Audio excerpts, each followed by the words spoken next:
तो welcome to my channel. तो आज हम स्टार्ट करने लगे हैं क्लास 9th की एक्सरसाइज 3.3। तो ये हमारे पास 3.3 है जिसका पहला क्वेश्चन हम करने जा रहे हैं।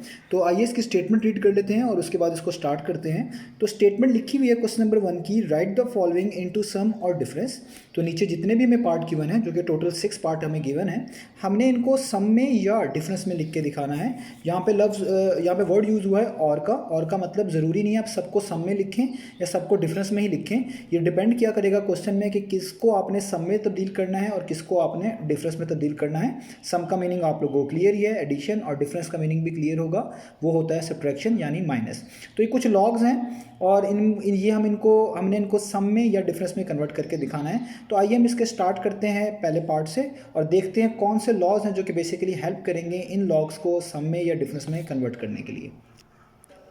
तो ये 3 लॉज है बेसिकली इस चैप्टर के अंदर, इनके प्रूफ्स भी आपको आने चाहिए, मैं प्रूफ भी डिस्कस करूंगा इनके सेपरेटली। तो ये 3 लॉज हैं, आइए इनको पहले थोड़ा अंडरस्टैंड कर लेते हैं कि ये लॉज हमें बेसिकली क्या बता रहे हैं।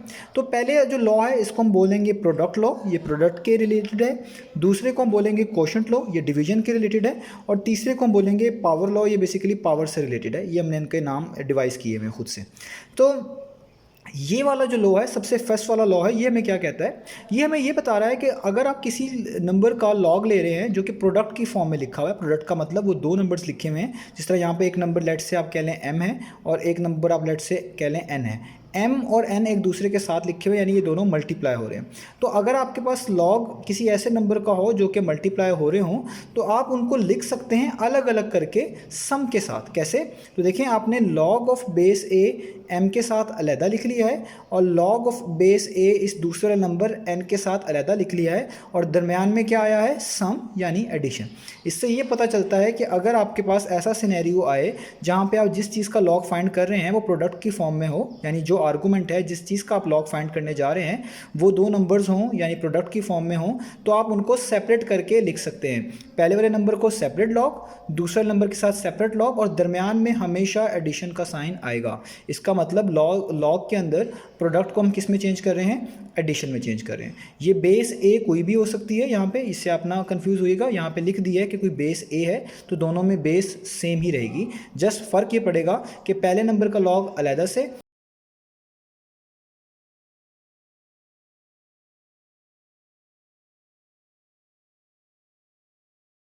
फॉर्म में है। तो अगर आपके पास इसका ऑपोजिट सिनेरियो आ जाए, पहले लॉ का ऑपोजिट सिनेरियो, कि आपने जिस नंबर का लॉग फाइंड करना है वो डिवीजन की फॉर्म में लिखा हो, यानी 2 नंबर्स हो जो आपस में डिवाइड हो रहे हो, तो इसमें भी आपने कुछ ऐसा ही करना है कि पहले का लॉग अलहदा से, m का लॉग अलहदा से, दूसरे का लॉग यानी n का लॉग अलहदा से। बस फ़र्क ये होगा दरमियान में कौन सा साइन आएगा, माइनस का। तो देखें, डिवीजन को किस में चेंज करना है, माइनस में।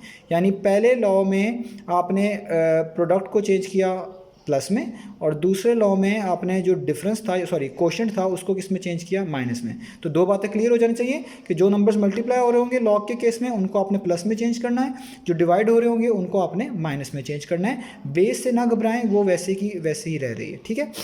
तीसरा है हमारे पास पावर लॉ।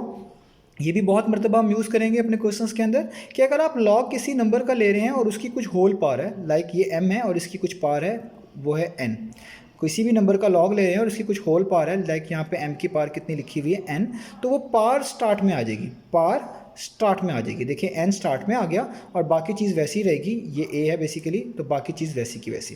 तो अगर आपके पास कोई पावर वाला केस आता है जिसमें होल पावर हो किसी नंबर की, तो वो नंबर जो है स्टार्ट में आ जाएगा, वो पावर स्टार्ट में आ जाएगी, और बाकी चीज़ें वैसी की वैसी, लॉग ऑफ am वैसे का वैसे। तो ये 3 प्रॉपर्टीज़ की मदद से हमने ये वाला क्वेश्चन करना है। तो आइए हम स्टार्ट करते हैं। तो अब आपने याद रखना है, मल्टीप्लाई चेंज होगा प्लस में, डिवीजन चेंज होगी माइनस में, और अगर किसी होल नंबर की होल पार आ जाती है तो पार आ जाएगी स्टार्ट में, बाकी चीज़ें वैसी की वैसी रहेंगी। इन लॉस की मदद से हम ये सॉल्व करने जा रहे हैं। इनका प्रूफ भी मैं सेपरेटली वीडियो में ऐड करूंगा। तो आइए पहला पार्ट देखते हैं। तो बहुत आसान पार्ट है, क्वेश्चन वही है जो बता चुका हूँ, right the following into some और डिफरेंस। आप देखें, ये लिखा हुआ है लॉग और ये 2 हैं, ये इनको आप नंबर्स कंसिडर कर लें। लेट से कि ये एक नंबर ये है और एक नंबर ये है, और ये क्या हो रहे हैं, मल्टीप्लाई। बहुत क्लियर इंडिकेशन है, मल्टीप्लाई हो रहे हैं। तो ये किस लॉग के साथ रिलेट करते हैं? जाहिर बात है ये सबसे पहले लॉ के साथ रिलेट करते हैं, क्योंकि इसमें 2 चीज़ें मल्टीप्लाई हो रही थी और यहाँ पे भी 2 चीज़ें मल्टीप्लाई हो रही हैं। तो क्या कहता था लॉ लॉग कहता था कि जब भी दो चीज़ें मल्टीप्लाई हो रही होंगी तो आपने इनको सेपरेट करके लिख देना है प्लस के साथ, पहला वाला सेपरेट दूसरा वाला सेपरेट। तो यही काम यहाँ पे करेंगे। मैं यहाँ पे लिख देता हूँ बाय लॉ नंबर 1। मैं यहाँ पे लॉ नंबर 1 लिख रहा हूँ। आपके लिए अच्छा है कि आप ये वाला लॉ यहाँ पे पूरा का पूरा लिखें और उसके बाद इसको सॉल्व कर दें। तो मैं यहाँ पे जस्ट टाइम बचाने के लिए लॉ नंबर 1 लिख रहा हूँ क्योंकि मैंने यहाँ पे लिखा हुआ है। तो लॉ नंबर 1 के लिहाज से ये हो जाना चाहिए लॉग ऑफ ए सेपरेट, ए के साथ सेपरेट, मल्टीप्लाई चेंज हो गया प्लस में, और बी के साथ सेपरेट। ठीक हो गया। तो ये इसका आंसर हो गया। हमने इसको सम में तब्दील कर लिया। यहाँ पे बेस कुछ नहीं लिखी हुई। जब बेस कुछ नहीं लिखी होगी तो हम इसको कॉमन लॉग ही मानेंगे, यानी इसकी बेस 10 ही कंसिडर करेंगे। तो लिखी होगी तो वेल एंड गुड, वो हम कोट किया करेंगे। आप यहाँ पे ज़रूर लिखें कि by law number 1, law number 1 का मतलब आप ये वाला पार्ट यहाँ पे लिखें तो और भी अच्छा क्वेश्चन लगेगा, ताकि एग्जामिनर ये जान पाएगा कि आपने ये लॉज भी पढ़े हुए हैं जिसके मुताबिक आप ये चीज़ें सॉल्व कर रहे हैं। ये हो गया इसका पहला पार्ट। अब इसका देखते हैं दूसरा पार्ट। दूसरा पार्ट है log of 15.2 divided by 30.5।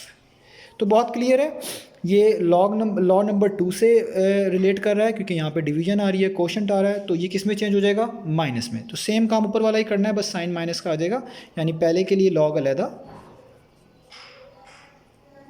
Minus दूसरे पे लॉग अलहदा। ठीक है, तो ये इसका आंसर हो गया। मैं यहाँ पे लॉ नंबर 2 नहीं लिख रहा, मैं बोल देता हूँ क्योंकि मैंने आपको बता दिया कि आपने ये मेंशन कर देना है तो और भी अच्छा होगा आपके लिए। अब हम इसका करते हैं पार्ट नंबर 3। तो पार्ट नंबर 3 बहुत अच्छा क्वेश्चन है। इसमें ऊपर भी दो चीज़ें मल्टीप्लाई हो रही हैं और ये पूरा पार्ट 21 मल्टीप्लाई बाय 5 डिवाइड हो रहा है 8 के साथ। तो हम इसको स्टेप बाय स्टेप कंसिडर करेंगे क्योंकि इसमें ये दोनों चीज़ें कुछ कुछ नज़र आ रही हैं। कुछ कुछ इसलिए मैं कह रहा हूँ क्योंकि कुछ मल्टीप्लिकेशन भी है, कुछ डिवीजन भी है, तो इसलिए हमें थोड़ा ध्यान से इसको करना है। हम सबसे पहले ये करते हैं कि जो इस पूरी चीज़ है ये पूरी एक टर्म है, 21 मल्टीप्लाई बाय 5 पूरी एक टर्म है। ठीक है, ये जो आंसर आएगा इसका कोई एक आंसर आएगा और ये डिवाइड हो रहा है 8 से। तो मैं अगर इसमें सबसे पहले ये वाला log 2 लगा दूँ, यानी लॉ नंबर 2 लगा दूं कि जब भी कोई चीज़ डिवाइड होगी वो सेपरेट हो जाएगी माइनस के साथ, पहली क्वांटिटी अलग से, दूसरी क्वांटिटी अलग से, दरमियान में माइनस का साइन। तो मैं इस पूरी चीज़ को एक टर्म मान रहा हूँ, ये पूरी एक चीज़ है। तो मैं इसको ऐसे लिख सकता हूँ log of 21 multiply by 5 minus log of 8। ये मैंने कौन सी प्रॉपर्टी लगाई है? इस पर दूसरा लॉ लगाया है। ठीक है, और उसके लिहाज से मैंने इसको अलग अलग कर लिया। अब आप देखें कि ये जो है, ये दो नंबर्स मल्टीप्लाई हो रहे हैं, ये किस कैटेगरी में फॉल करेगा? ये तो पहली वाली कैटेगरी में फॉल करेगा, पहले वाले लॉ में फॉल करेगा। तो इसके मुताबिक मुझे इन दोनों को अलग-अलग कर देना है। तो मैं इन दोनों को अलग-अलग कर लेता हूँ। तो ये मेरे पास हो जाएगा लॉग ऑफ 21 प्लस 5 पे लॉग अलहदा से। आप लोग जानते हैं मल्टीप्लाई को प्लस में चेंज करते हैं पहले लॉ में, और बाकी चीज़ वैसे की वैसे ही। तो ये इसका हो गया आंसर, जो कि इसका कहलाएगा पार्ट नंबर 3। तो देखें इस तरह स्टेप बाय स्टेप आपने इनको सॉल्व कर लेना है। अब इसका नेक्स्ट पार्ट देखते हैं। तो नेक्स्ट पार्ट में आपको बहुत क्लियर पता चल रहा है, ये रूट आ रहा है और इसको बोलते हैं क्यूब रूट, और आप लोग इससे वेल अवेयर होंगे। क्यूब रूट का मतलब होता है 1/3, यानी ये पार आ रही है। तो पार के केस में आपको फौरी ये वाला लॉ याद आना चाहिए, ये जो पार लॉ है जिसमें पार इन्वॉल्व होती है, क्योंकि इन दो में तो पार्ट्स का कोई सिनेरियो नहीं है। तो हम क्या, इसको पहले आपके लिए आसान बनाने के लिए मैं इसको इस तरह लिख लेता हूँ ताकि आपको पार का कंसेप्ट और अच्छे तरीके से समझ आ सके। मैं इसको लिख लेता हूँ 7/15 की पावर 1/3, क्योंकि आप लोग जानते हैं क्यूब रूट को 1/3 लिख सकते हैं। ये दोनों ये बस इसकी कह लें एक तरह की एक्सपोनेंशियल फॉर्म है और ये इसकी रेडिकल फॉर्म है। ठीक है, तो इस चीज़ को ऐसे लिखा जा सकता है। तो इस प्रॉपर्टी के थ्रू, इस लॉ के थ्रू, तो हमने ये पढ़ा है कि जिस नंबर का आप लॉग ले रहे हैं उसकी कोई होल पावर आ रही हो तो वो पावर स्टार्ट में आ जाएगी। तो इस प्रॉपर्टी के थ्रू मैं लिख सकता हूँ इसको 1/3 स्टार्ट में, यानी पावर स्टार्ट में, और बाकी चीज़ वैसे की वैसे 7/15 वैसे का वैसे।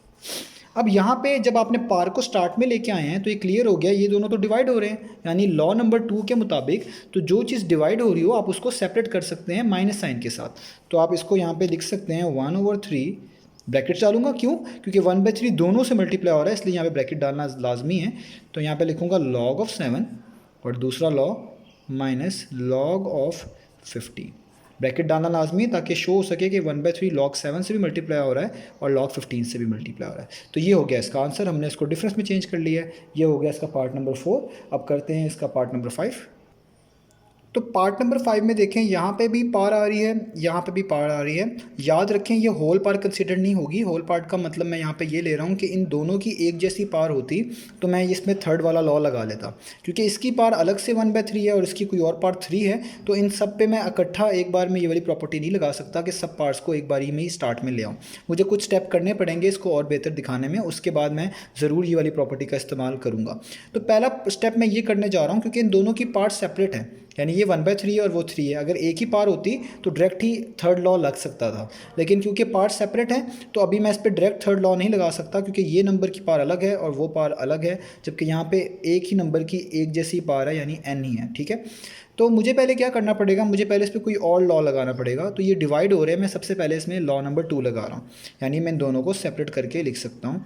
लॉग ऑफ 22 की पार 1/3 माइनस, ये डिवीजन किस में चेंज होगी, माइनस में, लॉग ऑफ 5 की पावर 3। मैंने सेपरेट करके लिख दिया। अब मैं इन पे ये वाली प्रॉपर्टी लगा सकता हूँ, क्योंकि अब ये सेपरेट हो चुका है, ये सेपरेट लॉग है, ये सेपरेट, तो इस सेपरेट लॉग के लिहाज से जो होल पार आ रही है वो 1/3 है। तो मैं 1/3 को स्टार्ट में लिख लूँगा इस लॉ के मुताबिक, कि पार स्टार्ट में आ जाती है, और यहाँ पे रह जाएगा लॉग 22 माइनस, यहाँ पे पार 3 है तो 3 स्टार्ट में आ जाएगा इसी प्रॉपर्टी के थ्रू, और लॉग ऑफ 5 वैसे ही रह जाएगा। तो ये मेरे पास हो गया इसका पार्ट नंबर 5 का आंसर। तो पार्ट नंबर जो इसका 6 है वो मैं आपको as a activity, as a homework दे रहा हूँ, वो बिल्कुल पार्ट नंबर 3 जैसा है। मुझे उम्मीद है वो आप पार्ट नंबर 3 को देखते हुए पार्ट नंबर 6 को भी कर लेंगे। तो इंशाल्लाह नेक्स्ट वीडियो में मिलते हैं इसके नेक्स्ट क्वेश्चन के साथ।